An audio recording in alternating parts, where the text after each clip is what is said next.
All right, welcome back, everybody. Time now for Great Day Fitness. We've got golf on the brain because of the Travelers Championship. Yes, so whether you're golfing or doing yard work or just maybe enjoying time outside, it is the time of year when a lot of people have that chronic lower back pain. Oh, I hate that pain. You don't have to live with it. It's one of the most common complaints, but our friend Joe Carabase is here. He's got some stretches you can do that you should do right before you go to the golf course or before you're doing that stuff, and you'll feel better.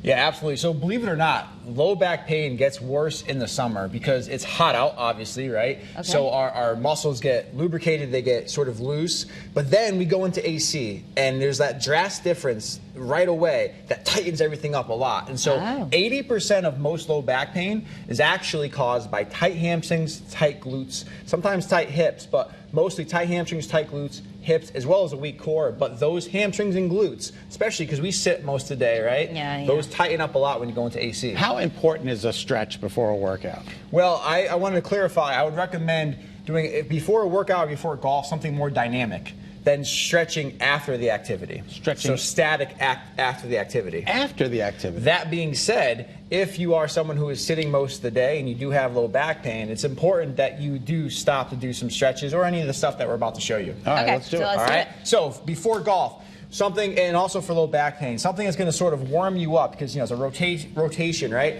When we sit a lot, our T-spine gets really tight. Our T-spine should be moved, right? We want our T-spine to move, our lumbar to be stable. So what we can do is, we're going to do this together, right? We're going to hinge back, so push your butt back, all right?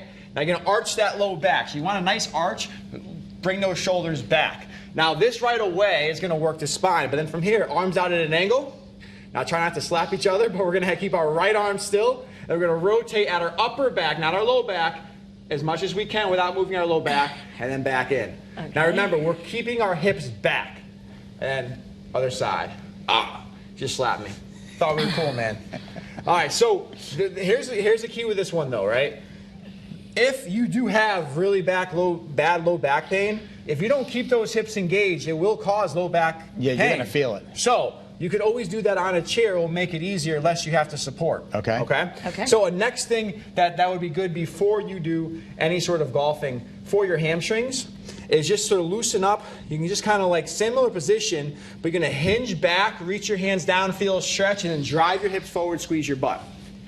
So the squeezing the butt is really important up top because that's going to protect your low back, but it's also going to activate your glutes. The glutes are very powerful and will help with your swing. So hinge back, feel a stretch, pop those hips forward, squeeze the butt. All right? How'd that feel? It feels good on my butt, too. Feels good on your butt? Yeah. That's a good thing. That's good. That's a really good thing. By the way, squeezing your butt in place is always a good thing as well. I know that sounds really weird, but it locks your hips. So a lot of times when we stand in place, we kind of sway our hips. Exactly. That can cause movement compensation. So just always think, squeeze the butt, stand up nice and tall. Think of Scott. Now, next up, hamstrings and glute stretches that you can do. So a great hamstring stretch is right here. And this is something you can do anywhere. That's what's beautiful about it. Bring that heel down. Now you want to make sure to flex the toes towards the shin, hips back. Brother, we got to work on those hamstrings. Yeah, I don't have any hamstrings. You have hamstrings. They're just tight. They went away. Everybody has hamstrings. Yeah, what are you, alien? They went away during the plague. Oh, is that what happened? During the COVID. Oh, you're one of those. Okay. Yeah. So heel down, toe up. You're really flexing. And again, that could be done seated. Okay. All right. Now, I'm going to get down onto the floor to show you another nice glute exercise that you can do. This is something that I don't care, you know, who you are. It's nice and simple, but it's super effective. So we're going to lay on our back here, cross our leg over, and just this right alone, bringing that foot over, that leverages a nice angle on the glute. So you're going to get a good stretch there. Now you want to make that a little bit more, you can pull in here. You can also set it up so you press that foot into a wall so you get that tension.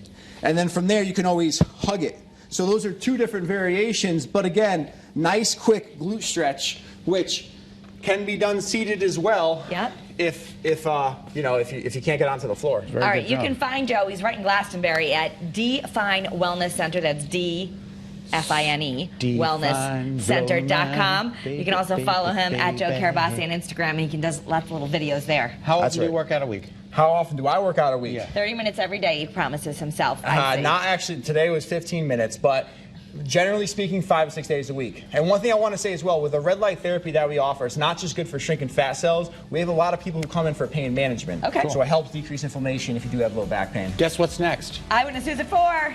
Stay with us. Woo!